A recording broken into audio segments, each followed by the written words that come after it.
So lakad tayo hanggang papunta sa Mine 2. Silipin natin. Andito pa din po ang ating mga warriors dito sa kabila. So lakad muna tayo tulad nga po ng binabanggit ko.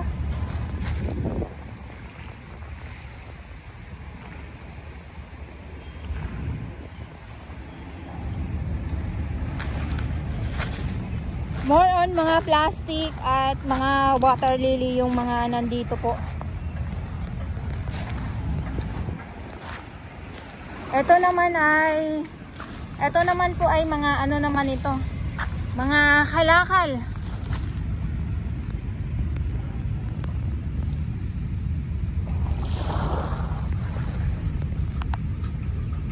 Okay. More on mga plastic at mga water lily nga yung ating mga nakukuhanan at mga kahoy. Ayan o.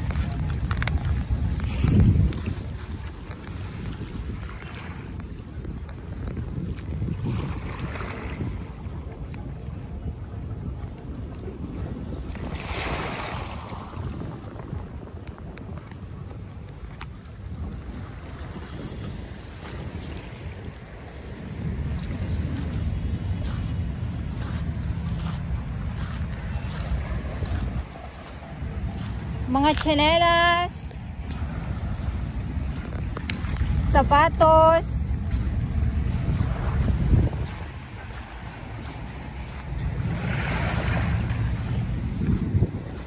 pero alam nyo po kahit na meron tayong mga kalat, yung dagat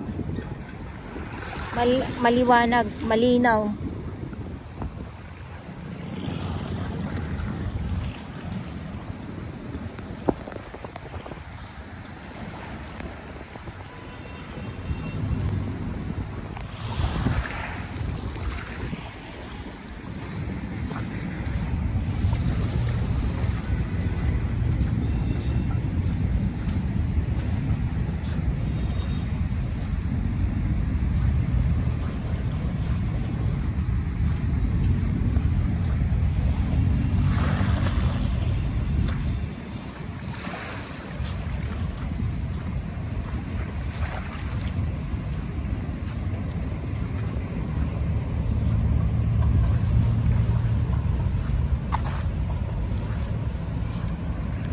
Grabe dito. Ito yung sinasabi ng ating MMDA na kailangan marami po tayong maglinis dito.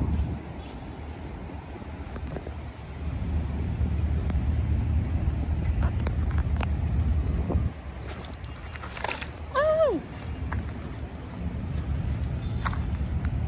Ayan o.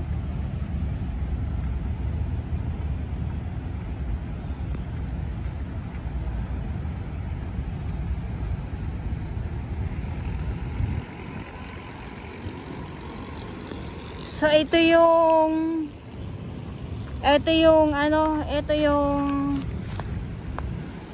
si Karina. Grabe din po si Karina. Si Enteng. Grabe din po si Enteng. Ang daming mga malalaking mga kahoy. Mga kahoy, ayan, maraming kahoy, maraming plastic, maraming mga water lily, may nandoon pa sa gilid, at may paparating pa po.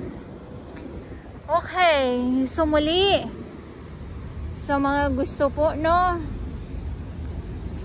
Sa mga gusto pong mag-volunteers, ulitin ko lang po, sa mga gusto lang naman po,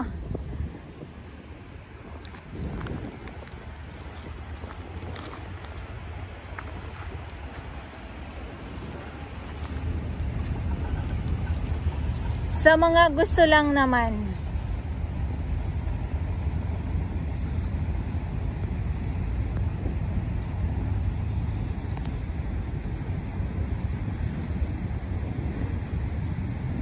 Tapos ito yung makita nyo po na kulay green. Bagong dating lang po yan. Yung kulay green na yan, bagong dating lang po. Kung dito, madami, tambak. Doon sa laot, may paparating pa po. Tapos, ang bagsak din po niyan, dito din uli. Kaya ito, madadagdagan at madadagdagan itong kalat na nakikita natin dito. Kasi, kung wala pong bagyo, wala pong madadagsa na mga kalat dito sa Manila Bay. Pero kung may bagyo, may habagat, yung mga kalat po sa iba't ibang lugar, ang bagsak po ay dito mismo. So ulitin ko lang po, ang Manila Bay ay hindi lang po dito mismo sa Roxas Boulevard, kundi hanggang sa may Bataan po ang Manila Bay. Sa mga hindi po nakakaalam, ito po ay ngayon madami, sabi nga ng ating mga naglilinis, madali lang ito kung marami pong maglinis talaga dito. Siguro 1,000 na mga ano no? No, mga 1,000 talaga. Oh yes. Kung ganito ba naman. So ito pa lang po dito yung nakikita ninyo. Wala pa po doon sa may yacht club na kung saan naman nandoon naman po yung ating TPS Mandaragat. So tuloy-tuloy lang po ang paglilinis. Andyan yung ating mga MMDA. So sila yung nandyan at ang ating Dole Tupad naman po. Good morning Pilipinas. Good morning Dolomite Beach. At sa mga ganito na yung aking ibang mga viewers, sa mga nagiging masaya pag ganito ang Dolomite Beach, ayan. So mas lalo po kayong magiging masaya sa mga naghahanap. Alam naman po alam naman po namin na matagal nyo na pong namimiss yung mga ganitong mga pangitain. Ay, pangitain talaga. So pag mawala ito, masimot ito, balik, alindog muli ang Dolomite sa mga hindi po nakakaalam. Eh, kamusta kaya doon sa kabilang side? Kasi doon sa may Pasay, dyan po ay marami din pong mga kalat. Halos nagsisiksika na po talaga sa kabatuhan yung mga water lily. Eto, tingnan nyo. Ito yung yung malakas na alon na talaga namang talagang dinadala yung mga samot-saring mga kalat dito sa Dalampasigan. Makikita natin talaga. Tapos itong mga water lily, tapos itong mga plastic, mga kahoy. Ito talaga ang lakas siguro ng, siyempre bagyo, 'di ba? Tinanong ko pa, sorry naman, malakas masyado si Enteng. Talagang pati itong nabungkal niya. Nabungkal, kaya napadpad sa Dolomite Beach itong mga dambuhalang mga kahoy. So pakita ko lang po sa inyo ha. Eto hindi ko alam kung anong kahoy ito. Ganito katindi si Enteng, dahil itong mga dambuhalang mga kahoy ay nabungkal niya ng husto at napadpad dito sa Dolomite Beach nga po. Ay, grabe. Grabe na ito.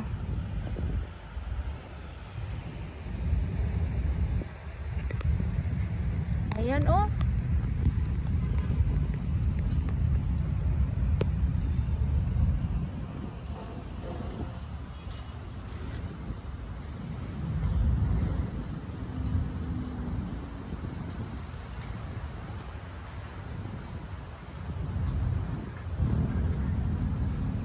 Huwag magdiwang. Panandalian lang po ito. Dahil ay pag mawala na po ang bagyo or kung wala na pong bagyo, ulitin ko lang ha, simot itong mga kalat na ito.